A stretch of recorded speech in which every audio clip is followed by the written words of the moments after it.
হযরত আবু বকর সিদ্দিক রাদিয়াল্লাহু তাআলা আনহু, ওনাকে ওমর রাদিয়াল্লাহু তাআলা আনহু বলছেন, ওমর, আবু বকর, নবীজির সাথে যে তুমি ওই গারে সৌর হিজরতের সময় তুমি যে একটা গর্তের মধ্যে 3 রাত্র ছিলা, ওই 3 দিন, যেই 3 দিন তুমি রাসূলুল্লাহ সাল্লাল্লাহু আলাইহি সাল্লামের সাথে নবীজির সাথে ছিলে, ওই 3 রাতের আমল তোমার আমারে দিয়ে দাও, আমি আমার সারা জিন্দেগীর আমল তোমারে দিয়ে দেব। তো সাহাবায়ে কেরাম বুঝছে এটা আবু বকরের এক ঘন্টার আমল আমাদের 100 বছরের আমলের চাইতে দাম, আমলের দাম। আবু বকর রাদিয়াল্লাহু তাআলা আনহু পরিমাণে দান করছে কম, মানে মালটা তো কমই ছিল না, অন্যরা এর চাইতে বেশি দিছে, কিন্তু আবু বকরের কলিজা, আবু বকরের তাকওয়া, আল্লাহ এবং তার রাসূলের ভালোবাসা কি পরিমাণ ছিল যে আল্লাহ কোরআনে আছে, সূরা নাজিল করে আল্লাহ বলছে, সূরা লাইল একটা সূরা আছে 30 নম্বর পারা, ওয়াল লাইলি ইদা ইয়াগশা ওয়ান নাহারি ইদা তাজাল্লা, এইটা ওয়ামা খালাকায যাকারা ওয়াল উনসা, এই সূরা নাজিলই হইছে হযরত আবু বকর সিদ্দিক রাদিয়াল্লাহু তাআলার প্রশংসার জন্য। এবং ওই সূরার শেষ কথা হলো আল্লাহ বলতে বলতে আবু বকরের প্রশংসা করে সর্বশেষ আল্লাহ বলছে, ওয়ালা সাউফা ইয়ারদা, বন্ধু আমি ওয়াদা দিলাম আপনার ও আবু বকরকে আমি আল্লাহ খুশি করে দেব। আরে বললেন এটাই আয়াতের অর্থ, ওরে আমি খুশি করে দেব, কারণ সে 100 কোটি টাকা দিছে নাকি? 100 কোটি টাকা দিছে উনি, পরিমাণে তো হয়তো কম, কিন্তু কোয়ালিটি অনেক উঁচু। মালের কোয়ালিটি কি? কোয়ালিটি অনেক বেশি, গুণগত মান অনেক বেশি, যার কারণে রাসূলুল্লাহ সাল্লাল্লাহু আলাইহি সাল্লাম যখন জিজ্ঞেস করছে আবু বকর ঘরে কি রাইখা আসছে, বলছে আবকাইতুল্লাহ ওয়া রাসূলা, ঘরে আল্লাহ এবং তার রাসূলকে রেখে আসছে। শুনছেন না এই কথা? তো এই জন্য আমল সুন্দর করো, আজকে এটা খুব গুরুত্ব দিলাম। ছেলেরা তোমরাও বাবা, যে নামাজ তোমরা যারা পড়ো ভাইয়া, জিন্দেগি সুন্দর করো বাপ। মুসলমানের জিন্দেগি এত বেশি এলোমেলো হওয়া সাজে না। আমি 2টা আয়াত শুনাই, এরপরে আমার কথা শেষ। কোরআনুল কারীমের 18 নম্বর পারা 24 নম্বর সূরা, এখানে কয়েকটা আয়াত একটু শুনেন মনোযোগ দিয়ে। 37 নম্বর আয়াত থেকে শুনাইতে থাকি। আউযু বিল্লাহি মিনাশ শাইতানির রাজীম, বিসমিল্লাহির রহমানির রহিম। সূরা নূর এই সূরার নাম।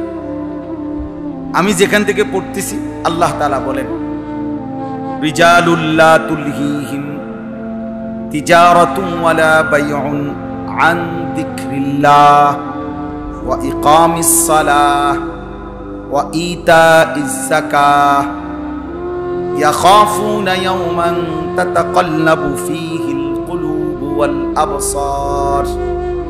এলো প্রথম আয়াত। আল্লাহ তাআলা বলেন, তারাই কেবল মানুষ, তারাই পুরুষ, তারাই বেডৈত, তারাই মানুষ যাদের ব্যবসা বেচা কিনা উপার্জন দিবা রাত্রির রোজগার, তাদেরকে 4টা জিনিস ভোলায় না। যে মানুষ তার দুনিয়াবি যাবতীয় ব্যস্ততার ভিতর দিয়েও 4টি জিনিস ভোলে না, আল্লাহর কসম আল্লাহ তাকেই বলছে মানুষ।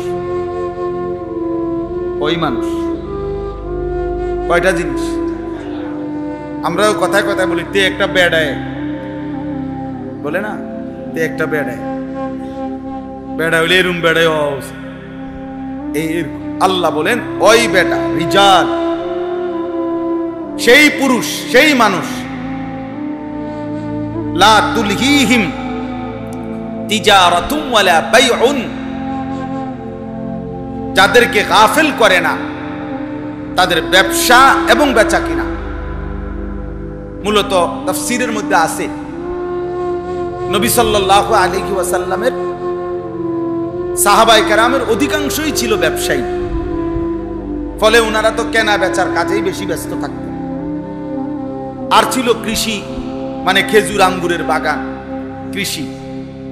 তো এখানে তাফসীরের মধ্যে লিখছে উদ্দেশ্য তো সব, অর্থাৎ প্রতিটা মানুষ যে যাই উপার্জন করুক, উপার্জন দুনিয়াবি উপার্জনের শত ব্যস্ততাও যাকে ভুলায় না চারটি জিনিস। এক, আন যিকরিল্লাহ, আল্লাহ তাআলার জিকির। এক নম্বর, জবানে আল্লাহ তাআলাকে একটু পর পরে ডাকে, মাঝে মাঝে তার মালিককে ডাকে।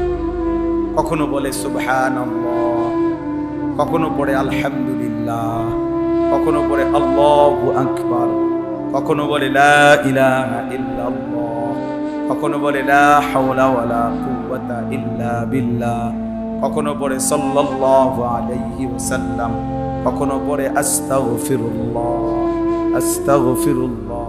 এক এক সময় আল্লাহকে ডাকে, কখনো গুনে গুনে ডাকে, কখনো হিসাব ছাড়া ডাকে। কথা বুঝেন? তাসবিহ দিয়ে ডাকে, তাসবিহ ছাড়াই ডাকে, গুনে গুনেই ডাকে, গুনাহ ছাড়াও ডাকে। এ আল্লাহকে যার কলিজার মধ্যে আল্লাহ তাআলা আছে, তো জবান দিয়ে বের হয়। যাই করুক, বাজার কিংবা ব্যবসা, চাকরি কিংবা কৃষি, যেখানেই থাকো, আল্লাহ বলছে বান্দা আমাকে নিয়ে থাকি, আমাকে নিয়ে থাকি। ফাইযা কুদিয়াতিস সালাতু ফান্তাশিরু ফিল আরদ ওয়াবতাগু মিন ফাদলিল্লাহ ওয়াযকুরুল্লাহা কাসীরা। আল্লাহ বলে বান্দা নামাজ যখন শেষ হয়ে যায় তো আমার জমিনে ছড়িয়ে পড়ো, যার যার রিজিকের তালাশে বের হও, কর্মে যাও, তবে ওয়াযকুরুল্লাহা কাসীরা, আমি আল্লাহকে স্মরণ রাখি বেশি বেশি। এই জন্য ওই মানুষকে মানুষ বলে যে মানুষ জীবন চলার পথে আল্লাহকে স্মরণ, যখন যাই